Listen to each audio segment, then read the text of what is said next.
Selamat pagi Bapak Ibu. Saya berikan tema hari ini adalah teruslah bertumbuh. Ini siapa yang tahu tanaman ini? Sawi apa? Sawi ekor. Lagi naik daun saya. Jadi sawi lagi naik daun. Nah, saya memberikan tema bertumbuh dan gambar sawi belakang kandang. Waktu itu sekarang kan nggak punya. Nah, saudara melihat ada yang berbeda dengan saya? Ada. Apa? Gak pakai kacamata, terus? Ganteng. Oh, berarti kan ganteng ini. Gak pakai helm. Nah, saudara, kenapa saya memberikan pertanyaan seperti itu? Karena semakin tua ke sana, ada semakin banyak perbedaan. Beberapa minggu yang lalu, saudara masih ingat bagaimana saya bingung mencari kacamata? Saya cari kacamata ke sana kemari, gak ketemu. Saya ketelisut di tempat yang sempit dan ini saya menemukan ini kacamata bapak. Padahal sudah sering kali saya bongkar ke sana kemari, sentuh gak ketemu. Ini saya nemukan, saudaraku. Nah, setelah saya pakai selama 1 minggu saya gak pakai kacamata. Saya pakai perasaan udah gak enak lagi. Udah berbeda mata kulit saudaraku ya. Apakah ini sembuh apakah jadi plus atau saya gak tahu karena semakin faktor usia ke sana matanya semakin berubah. Biasanya kalau udah 40 tahun ke atas katanya ya saudara. Katanya matanya semakin plus bukan semakin min seperti itu. Kayak seperti itu. Saya nggak tahu orang belum cek mata lagi karena setelah saya pakai kacamata udah nggak enak seperti itu. Nah, kenapa sekarang ada semakin banyak jenggot? Karena di sini semakin bokap. Ini sebenarnya semakin bertumbuh. Kenapa? Ini semakin berakar sampai akarnya jebol ke sini saudara. Balik. Jadi berbagai punya jenggot dan kepalanya botak. Nah, karena saking jebol di sini. Nah, saudara, mari belajar dari Matius 13 ayat 24 sampai 30. Kita baca secara bergantian. Matius 13 ayat 24 sampai ayat yang ke-30. Kita baca secara bergantian. Saya ayat yang ke-24 Bapak Ibu selanjutnya. Dan terakhir kita baca bersama-sama. Matius 13 ayat 24 sampai 30. Judul perikopnya adalah perumpamaan tentang lalang di antara gandum. Yesus membentangkan suatu perumpamaan lain kepada mereka, katanya, hal kerajaan surga itu seumpama orang yang menaburkan benih yang baik di ladangnya, saudara. Tetapi pada waktu semua orang itu datanglah musuhnya menaburkan benih lalang di antara gandum itu. Ketika gandum itu tumbuh dan mulai bergulir, nampak jugalah lalang itu. Maka datanglah hamba-hamba kepadanya dan berkata, Tuhan, bukankah benih yang Tuhan taburkan di ladang Tuhan? Dari manakah lalang itu? Jawab Tuhan itu, seorang musuh yang melakukannya. Lalu berkatalah hamba-hamba itu kepadanya, jadi maukah Tuhan supaya kami pergi mencabut lalang itu? Tapi ia berkata, jangan sebab ini gandum itu tercabut pada waktu kamu mencabut lalang itu. 30 bersama-sama. Biarkanlah keduanya tumbuh bersama sampai waktu menuai. Pada waktu itu aku akan berkata kepada para penuai, kumpulkanlah daun lalang itu dan ikatlah berkas-berkas untuk dibakar. Kemudian kumpulkanlah gandum itu ke dalam lumbungku. Amin. Jika saudara membaca di perikop selanjutnya tentang penjelasan bagaimana ketika Tuhan menjelaskan antara lalang dan gandum, sebenarnya iblis pada waktu itu sedang menabur sebuah kebencian dan lain sebagainya. Dan ingatlah baik-baik, saya memberikan nasnya hari di ayat yang ke-30, ayat 28 saya akan mulai membacanya. Jawab Tuhan itu, seorang musuh yang melakukannya, lalu berkatalah hamba-hamba itu kepadanya. Jadi, kata hamba itu kepada tuannya, perhatikan ini. Jadi, maukah Tuhan supaya kami pergi mencabut lalang itu? Perhatikan itu. Maukah Tuhan supaya kami pergi mencabut lalang itu? Ini pertanyaan kepada tuannya pada waktu itu. Tetapi ia berkata, jangan, sebab mungkin gandum itu ikut tercabut pada waktu kamu mencabut lalang itu. Perhatikan yang 30. Biarkanlah keduanya tumbuh. Dengar saya blok. Biarkanlah keduanya tumbuh bersama sampai waktu menuai. pada waktu itu akan berkata kepada para penuai, kumpulkanlah daun lalang itu dan ikatlah berkas-berkas untuk dibakar. Kemudian kumpulkanlah gandum itu ke dalam lumbungku. Amin. Nah, saudara, kita belajar hari ini bagaimana sebenarnya ini sebuah hidup saudara dan saya. Kalau saudara memperhatikan ayat ke-29 dan ayat ke-30, Tuhan berkata, biarkanlah antara lalang dan gandum itu apa, saudaraku? Tumbuh bersama. Berarti hidup kita selalu bersinggungan dengan sebuah tantangan. Ada amin? Ada amin? Berarti kan baik-baik. Hidup saudara dan saya setiap hari ataupun setiap bulan, setiap waktu pasti ada tantangan. Tetapi satu hal yang saudara ingat, ketika ada tantangan yang baik-baik, harus berani menaklukkan tantangan itu. Yes. Apapun itu, masalah apapun, pasti saudara punya tantangan, mau kecil mau besar, mau pukul ketika mukul pun, ketika itu juga sebuah tantangan. Gimana? Ketika saudara paku buat mau cantelan jemuran, mau apapun seperti itu, ketika sampai kotor seperti itu, mungkin seperti itu. Karena apapun pekerjaan saudara pasti punya tantangan. Mau bertani, mau bengkel, mau sales, mau pekerja pabrik, mau kerja kantoran dan sebagainya, semua punya tantangan. Dengarlah baik-baik, terkadang tantangan itu terjadi dari siapa? Dari orang terdekat. Tapi perhatikan hal ini, berani menaklukkan tantangan. Saya memberikan gambarnya adalah orang sedang ngincer, mau melintang. Nah, wong Jawa jenenge melintang.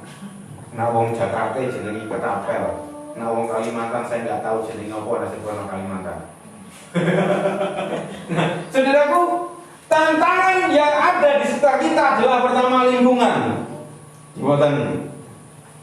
Kenapa kita berbeda? Mungkin seperti itu tantangannya. Yang kedua, kemajuan zaman. Jika dulu kita melihat kemajuan zaman pada waktu saya kecil, saudaraku ya, tidak ada namanya internet, tidak ada namanya HP, tidak ada namanya apa lagi. Dulu adanya kalau nonton film di bioskop, bioskop pun mahal. Dan biasanya bioskop itu sesuatu film sing lama-lama di film neng tempat-tempat sing mungkin yang sudah jauh dari perkotaan seperti itu. Ada juga bioskop mending dulu ya, layar tancap bisa dikibatin. Nontonnya layar tancap saat besok, kabus pun nonton layar tancap. Siapa yang pernah ngalami layar tancap, saudaraku? Gerbong sidik, maka berarti generasi 40 tahun ke atas tuh sedikit sekali sebenarnya. Wah, puji Tuhan, yang tersini orang-orang generasi muda, amin. Kenapa? Sing tahu nonton layar tancap itu orang-orang sing 40 tahun ke atas biasanya. Jika ayah masih 20 tahun ke atas mungkin bejo deh. Nah, saudara, bersyukur berarti orang-orang yang di gereja itu orang-orang yang masih punya kekuatan strong, punya kekuatan yang luar biasa. Ada amin. Ada amin. Berarti saudara harus berani untuk menaklukkan tantangan. Katakan amin. Coba temanan dirimu, katakan aku harus berani menaklukkan tantangan. Yang kedua, kemajuan zaman. Yang ketiga adalah gaya hidup. Kenapa gaya hidup menjadi tantangan? Karena banyak sekali gaya hidup yang salah kaprah dalam hidupnya. Seringkali mencontoh dari artis dan lain sebagainya. Ini umpamanya saja. Gaya artis terapkan di desa kira-kira tepat apa enggak? Enggak. Kenapa enggak tepat? Enggak pantas. Orang pantas. Wong senengane ngusung letong ya teman. Ini umpamanya teman ngusung letong barang gitu ya. Ini senengane ngusung letong itu gaya artis umpamanya. Pakai high heel umpamanya. Kira-kira ucap enggak gitu. Pakai high heel sing turune 12 cm atau 20 cm kan. Umpamanya ngusung letong injet ini kira-kira. Ayo, orang patut kenapa? Mati dia nganu. Ini sebenarnya seperti itu. Gaya hidup menjadi tantangan. Berarti saudara dan saya harus berani menaklukkan tantangan gaya hidup yang seperti itu. Amin. Kalau gaya hidup saya pakai sepatu jul dan sebagainya, oke, itu aman buat mengarit, buat instrumen dan sebagainya. Karena apa? Itu safety buat kita. Tapi namanya gaya hidup, pakai IQ dan lain sebagainya, ngusung letong dan sebagainya, ya ora patut. Yang selanjutnya, tantangan selanjutnya adalah pergaulan. Kenapa pergaulan? Saudara melihat di sana sini pergaulannya banyak sekali, banyak sekali yang melenceng dari tabiat kita, yang melenceng dari ajaran Tuhan, yang melenceng dari apapun yang dikehendaki adat istiadat, bahkan seperti itu. Pergaulan yang seperti itu membuat apa? Terkadang membuat malu keluarga dan lain sebagainya. Ingatlah baik-baik, bukan hanya orang yang kaya, tapi orang yang tidak punya pun terkadang tergiur dengan pergaulan bebas dan lain sebagainya. Pergaulan membuat orang-orang jatuh dalam dosa. Tetapi ingatlah baik-baik, berani menaklukkan tantangan. Selanjutnya, sosmed. Siapa yang punya sosmed? Sosial media. Mau FB, mau IG, mau YouTube, mau apapun seperti itu, hampir semuanya punya. Kecuali ya mungkin orang-orang yang malas dengan seperti itu. Hampir semua punya. Dan ingatlah baik-baik, di internet sosial media kita harus bisa menyaring mana yang baik, mana yang buruk. Banyak tantangan di sana. Apalagi jika anak kecil yang mulai ingin tahu yang besar, terkadang mungkin aneh-aneh seperti itu. Saudara, perhatikan baik-baik. Ada perkataan adalah jika pada waktu itu dulu sebelum ada sosmed, mulutmu harimaumu. Ya betul. Sekarang ini bukan lagi jarimu harimaumu, terkadang seperti itu. Jarimu terkadang menjadi bumerang buat dirinya sendiri. Nah, saudara, mari belajar hari ini. Tantangan-tantangan sekitar kita itu ada banyak sekali. Berarti saudara harus berani menaklukkan tantangan. Apapun tantangan itu, saudara harus berani menaklukkan tantangan. Apapun tantangannya, mau kecil mau besar, saudaraku, saudara harus berani menaklukkan tantangan. Ingatlah baik-baik, Tuhan memberikan gambaran ketika lalang dan gandum. Biarkan gandum dan lalang itu tumbuh bersama. Berarti saudara harus menaklukkan lalang-lalang itu setelah saudara, menaklukkan gangguan dalam hidup saudara. Bagaimana caranya? Ya ini, berani dulu melakukan tantangan. Karena banyak orang nggak berani menaklukkan tantangan. Kenapa? Melihat tantangan sudah besar sekali seperti itu. Ini sama ketika orang mau naik gunung Merbabu. Ketika melihat gunung Merbabu dari lapangan Pulian, saudaraku, menggambar seperti ini. Wah, gunungnya besar sekali. Saya mungkin nggak akan sanggup sampai sana. Karena apa? Karena hanya melihat dok. Gimana?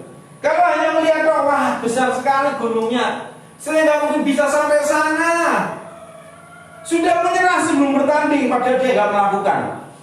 Hanya melihat dok. Banyak orang-orang yang seperti itu ketika ada tantangan dalam hidupnya. Wah aku raiso ini, wes aku raiso. Wah aku nggak bisa dengan hal seperti ini. Karena apa? Dia belum melakukan, sudah berkata aku tidak bisa.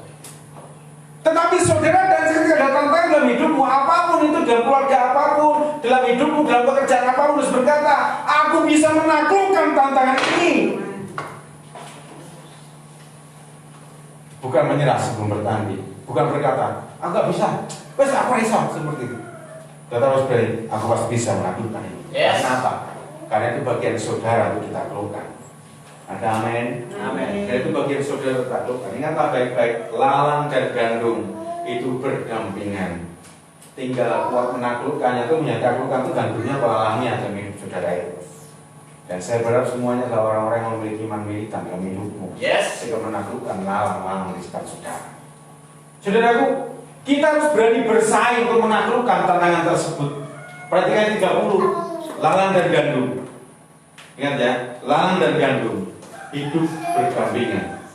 Hanya masa penuaian nanti loh yang akan membuktikan, hasil yang membedakan.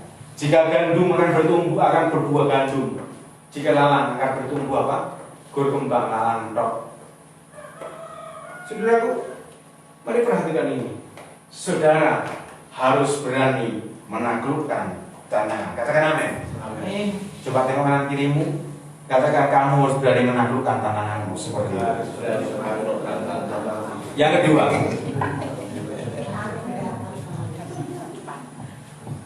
Yang kedua, fokus pada masa depan. Kenapa saya katakan fokus pada masa depan, saudaraku ya? Kalau hidup kita berdampingan dengan Allah, berdampingan dengan benalu, mungkin seperti itu ya. Kalau di alpukat, di cengkeh, di teh dan sebagainya biasanya ada benalu. Benalu nak bisa Jawa ini loh. Peladian. Ada peladian, ternyata peladian juga ada fungsinya, saudaraku ya. Nah, ada pelatihan seringkali mengganggu pertumbuhan, ada benalu mengganggu pertumbuhan. Ingat baik-baik. Saudara harus fokus ke depan, bukan fokus ke belakang. Kenapa mobil itu spionnya lebih kecil daripada yang kaca besar? Karena spion kan hanya kecil, yang melihat ke belakang, yang melihat apa? Ke belakang semuanya hanya kecil saja. Hanya sebagai pengingat buat kita seperti itu. Tetapi ke depan lebih besar. Kenapa? Karena ke depan itu lebih besar tanggung jawabnya daripada yang kita di belakang. Ingat baik-baik, saudara dan saya tidak bisa merubah masa lalu, tapi saudara bisa merubah masa depan. Katakan amin. Itu baiknya buat kita. Perhatikan apa yang ditulis Paulus dalam Filipi 3 ayat 13 sampai 14 yang saya baca di menara 2 kemarin. Saudara-saudara, aku sendiri tidak menganggap bahwa aku telah menangkapnya, tetapi ini aku lakukan. Aku melakukan apa yang telah di belakangku dan mengarahkan diri kepada apa yang di hadapanku, dan berlari kepada tujuan untuk memperoleh hadiah, yaitu panggilan surgawi dari Allah dalam Kristus Yesus. Untuk menaklukkan tantangan, fokusnya bukan ke masa lalu, tapi fokusnya kepada masa depan. Saudaraku, kalau Rasul Paulus, kita tahu siapa Rasul Paulus. Dia orang yang seringkali membunuh orang yang percaya pada Tuhan Yesus. Dia seringkali menyiksa orang yang percaya pada Tuhan Yesus. Bahkan dia punya surat kuasa untuk membunuh orang-orang yang percaya Tuhan Yesus. Tapi ketika dia ditangkap Tuhan, dipulihkan Tuhan, bahkan dia mengalami kebutaan dan Tuhan pulihkan itu, dia berubah total. Tapi ingatlah baik-baik, dia berkata seperti ini, aku tidak menganggapnya sebuah kerugian dalam bahasa saya. Karena apa? Karena dia tidak bisa mengulang masa lalu untuk memperbaiki. Dia tidak bisa mengulang masalah yang seperti itu untuk memperbaiki. Tapi dia tidak bisa menolak masa lalunya. Saudara dan saya nggak bisa menolak masa lalu kita. Ada yang bisa menolak masa lalu? Nggak mungkin bisa. Saya waktu itu pernah marah-marah gara-gara saya dilahirkan jadi orang yang nggak punya. Tuhan, kenapa sih aku dilahirkan di keluarga yang miskin seperti itu? Kenapa aku tidak dilahirkan di anaknya Pak Presiden, kayak Pak Menteri, kayak Pak DPR, kayak seperti itu? Yang sesuatu harus bisa, Pak Betul-Betul seperti itu. Kenapa harus seperti ini Tuhan seperti itu? Pada waktu saya kecil, dan gede rasanya dewi, gitu. Pasti hampir loh ini, hampir semua orang mengalami yang sama. Kenapa saya dilahirkan dengan orang yang tidak punya? Kenapa seperti ini? Kenapa seperti ini? Kita gak bisa menolak masa lalu, dan kita gak bisa menyesali masa lalu, saudaraku ya. Kenapa? Kalau kita menyesali masa lalu, kita berbuat sesuatu di masa depan, ya seperti inilah. Tetapi yang baik-baik, fokus ke depan, karena ke depan itu lebih baik. Yang baik-baik, selama aku bersama dengan Tuhan di depan, fokus ke masa depan, itu lebih baik bersama dengan Tuhan. Bisa merubah masa depan, itu lebih baik daripada kita menyesali masa lalu. Ada amin? Bisa fokus ke depan? Bisa nggak? Bisa fokus ke depan? Bukan fokus ke depan melihat saya enggak loh, tapi kepada hidup saudara, tentang hidup saudara. Mungkin bagi kita generasi yang masih muda, gereja kita mungkin dengan jalan lebih tinggi dengan jalannya. Delalah di sampingnya sekarang dicor. Kalau hujan deras bayi ini lebu, seperti itu ya. Jurah apa? Kita nggak bisa menyesali. Oh dia seperti ini, kok sekarang seperti ini? Nggak bisa menyesali. Tapi nggak baik-baik. Mulai hari ini klaim dengan imanmu bahwa bisa merubah gereja ini. Seperti itu. Ingatlah baik-baik. Saya pernah mengajar buat saudara. Jangan terlalu berharap pada orang. Banyak orang berdoa, Tuhan kirimkan dana gini dan itu. Saudara kita baik-baik. Lebih baik berdoa seperti ini. Tuhan, jadikan aku orang yang kaya. Inilah baik-baik ya. Amen. Jadikan aku orang kaya sehingga ketika gerejaku membangun, aku tidak butuh sponsor. Yes. Ada amin. Amin. Amin tak buat melihat. Ada amin.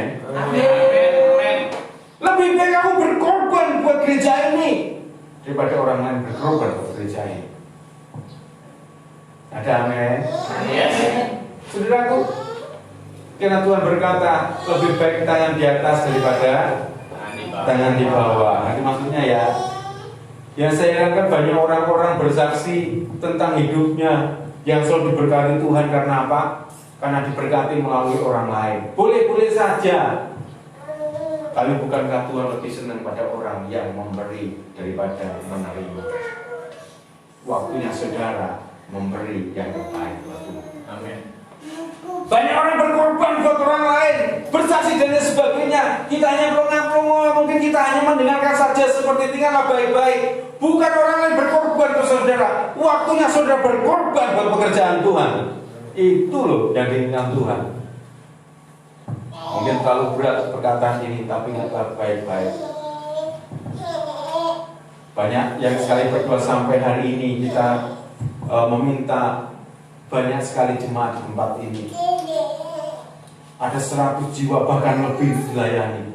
Tapi ingatlah baik-baik, sampai saya berdoa, Tuhan jadikan jemaat yang aku layani adalah jemaat-jemaat yang cinta Tuhan, yang militan dalam Tuhan. Amen. Yang kualitas imannya itu luar biasa Tuhan. Karena apa? Kalau saya berdoa Tuhan berikan jumlah yang banyak. Semakin banyak orang, semakin banyak karakter. Semakin banyak karakter, semakin umat. Gimana? Semakin umat, semakin botak rambut tuh. Semakin jenggot tambah doang, seperti itu ya, saudaraku ya. Saudaraku, semakin banyak orang, semakin umat. Kenapa? Karakternya bertambah dan lain sebagainya. Karena setiap orang punya karakter berbeda-beda. Saya sangat habis pikir, saya berdoa Tuhan kirimkan ribuan jemaat buat gereja ini. Berpikir aku, saya melayani kilapi ya, bolehlah kayak Musa punya pemimpin 10 orang, 100 orang, 1000 orang seperti itu. Tapi Musa kan juga umat sudah sampai stres dia mikir orang Israel beribu-ribu orang yang dia layani. Kok senang teman kok, dia tanggung jawab gede. Buat tanggung jawab cilik lah. Karena apa? Dengan tanggung jawab yang kecil, saudara lihatlah baik-baik. Saudara akan dipercaya tanggung jawab yang lebih besar. Jemaat boleh kecil tidak masalah, tapi malah baik-baik jemaat saudara dan saya harus punya kapasitas yang besar. Katakan amin. Coba tengok kanan kirimu dan lihatlah apakah ada kapasitas besar di wajahnya. Sekarang katakan, ternyata kapasitasmu besar seperti itu. Ayo. Imani hal itu saudara dalam hidupmu. Saudara dan saya punya kapasitas besar ternyata saudaraku ya. Ada amin. Punya kapasitas besar, punya iman, kualitas iman yang luar biasa. Bukan kuantitas kita kejar, tapi kualitas iman yang kita kejar. Amin. Kalau kualitas imanmu semakin kau semakin baik dan kualitasmu, kuantitas itu akan bertambah. Amin. Salah satu contoh saya memberikan cerita seperti ini. Saudara nanti ceriping gitu ya, ceriping keripik telo. Ngertos ya? Ceriping telo ya rasa nganggo merek ada singgung sing merek. Wes senang begitu. Keripik telo mungkin isi saya bisnis keripik telo mungkin. Dan dia dengan kualitas dari A, dari pertama buat sampai tahun ke-9 atau berapa kualitasnya tetap sama. Yang terjadi apa saudara? Akan semakin besar bisnisnya. Karena apa? Karena kualitas telo tadi, keripik tadi, dia perbaiki. Maka orang pelanggan itu akan melihat, wah keripik telonya sih tinggi, wah reneng. Mungkin kalau ada yang habis seperti itu berkata seperti itu, udah habis, wah aku tak mau keripik telonya budaya sendiri baik deh seperti itu. Kenapa? Karena enak, kualitasnya jos seperti itu. Yang baik-baik. Ini baru keripik telo. Bagaimana dengan iman saudara? Kalau iman saudara kualitas imannya jos saudara ya, orang akan melihat saudara, akan mencari saudara. Ada apa-apa berkata, Pak tuh gimana? Bu Rasmi mana? Bapak Siti mana? Mati di mana? Akan mencari, dia mendoakan saya dan lain sebagainya. Karena apa? Karena dia punya iman yang luar biasa dengan Tuhan. Kualitas iman itu penting, saudaraku. Ingatlah baik-baik. Selama engkau punya kualitas iman, maka kuantitas itu akan bertambah. Kita nggak salah mencari jumlah jiwa, nggak salah. Tapi perbaiki hidup kita supaya kita punya kualitas iman. Ada amin? Yang terakhir, apa ini? Ulo. Kenapa seringkali kalah menghadapi tantangan? Saya memberikan tulisan, saya memberikan gambar saja. Ada apa dengan ulo? Ada apa dengan ular? Pada bermain gorok.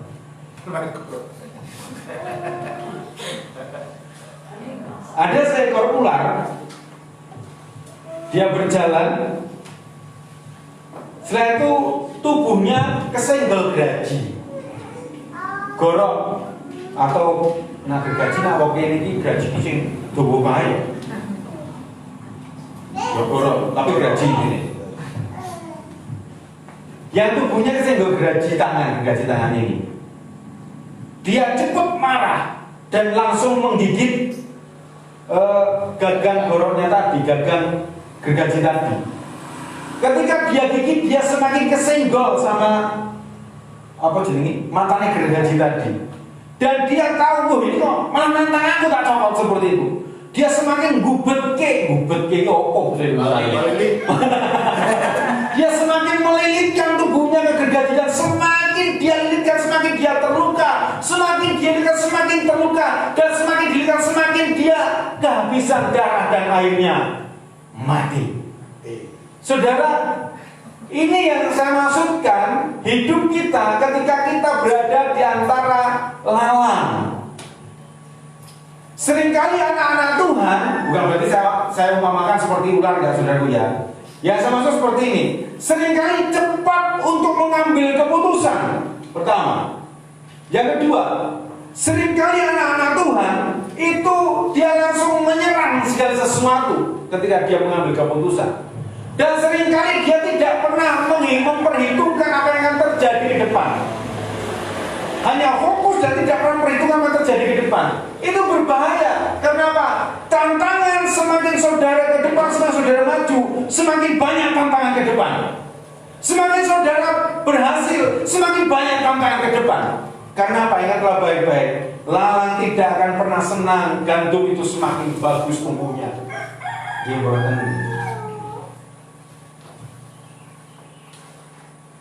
Lawan tidak akan pernah senang tumbuhnya gandum semakin bagus. Dia akan semakin bagus juga. Salah satu contoh, sing nanam lombok sinten mriki? Kita taju ya. Oh kita taju. Tapi pernah nanam lombok nggih? Nggih. Sing ora diplastiki, ora plastiki. Ya diplastiki biasanya seperti ya nggih tengah-tengah. Apa meneh ora diplastiki. Sing ora diplastiki pasti rumputnya itu banyak sekali.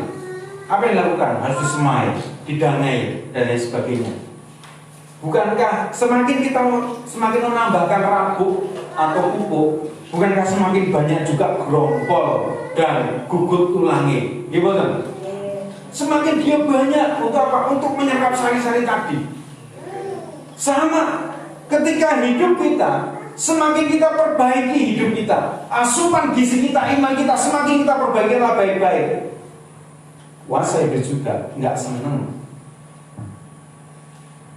Kuasa hidup juga nggak senang, sehingga dia berusaha untuk menyamakan akos tingginya sama dengan orang yang dia senang seperti itu.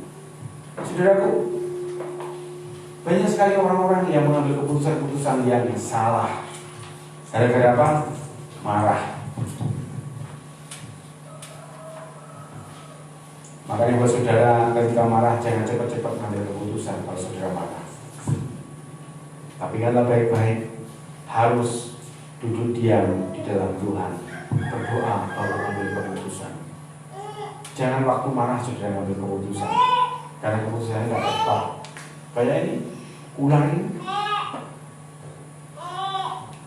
dia ngambil keputusan ketika tubuhnya kesenggol gergaji, langsung dia gigit kepalanya gagang gergaji. Semakin dia kesenggol, hanya dia melilitkan tubuhnya. Yang berakibat gak baik buat dirinya. Jangan cepat mengambil keputusan dalam hidupmu, karena tantangan hari semakin ke depan semakin banyak tantangan. Dan karena PP pertama tadi apa saudaraku? Yang pertama tadi apa? Menaklukkan tantangan. Berani menaklukkan tantangan. Yang kedua, Fokus pada masa depan. fokus pada masa depan. Dan yang ketiga, kenapa seringkali kita kalah dengan tantangan? Karena gampang marah dan cepat mengambil keputusan. Gampang tersinggung. Gak usah marah deh, gampang tersinggung aja. Membuat apa? Membuat terluka hati kita. Orang yang gampang tersinggung itu orang yang gampang terluka. Iya betul. Malah sengaja gojek wae aja tersinggungan. Nah tersinggungan ndak gampang hatimu terluka. Nah hatimu terluka, kabeh iki diamuk saudara. Mergo apa? Dianggap padha kabeh. Dianggap sama semuanya. Kenapa? Padha wae. Terkadang anak ya enggak apa-apa juga diamuk-amuk gara-gara hatinya luka, pelampiasnya pada anak. Yang mending kalau seperti itu. Terkadang kucing enggak salah juga ditendang gara-gara dia terluka hatinya. Kucing meong tendang buak begitu. Gara-gara Pak tersinggung dengan orang lain.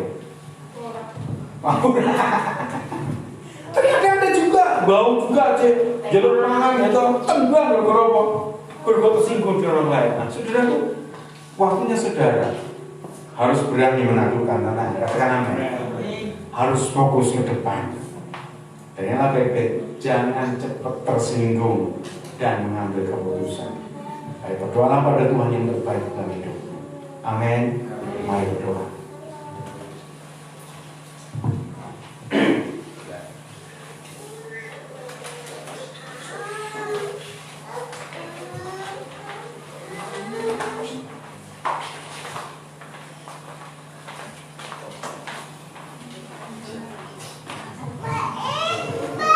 Hidupku menggenapi firman-Mu,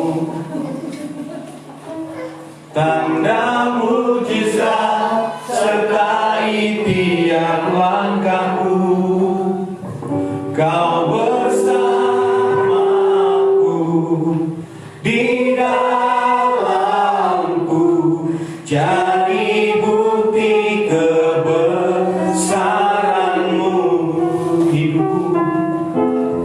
Hidupku menggenapi firman-Mu, tanda mujizat sertai tiap langkahku.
dan lalat.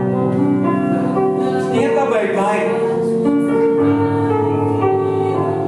Tuhan mengizinkan setiap lalang itu tumbuh bersama dengan gandum. Dan di waktu penuaian itulah akan ada hasil yang dia akan memisahkan antara lalang dan gandum.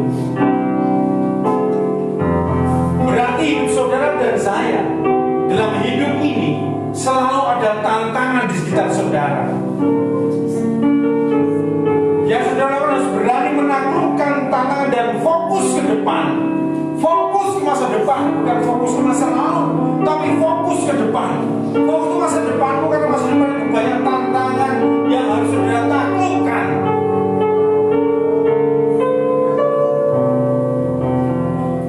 Kenapa seringkali anak Tuhan kalah menghadapi tantangan? Karena dia gampang tersinggung, gampang marah, langsung cepat mengambil keputusan tanpa berdoa kepada Tuhan. Dan hari ini saya mengajak semuanya untuk berani menaklukkan setiap tantangan dan berani fokus ke masa depanmu, karena keluargamu membutuhkan kau. Anakmu, istrimu, cucumu, keluargamu membutuhkan kau untuk masa depan. Harus berani menaklukkan tantangan ke depan, supaya ke depan lebih baik dalam hidup. Seperti ujian ini, hidup menggenapi firman Tuhan. Karena Tuhan bersama dengan kita,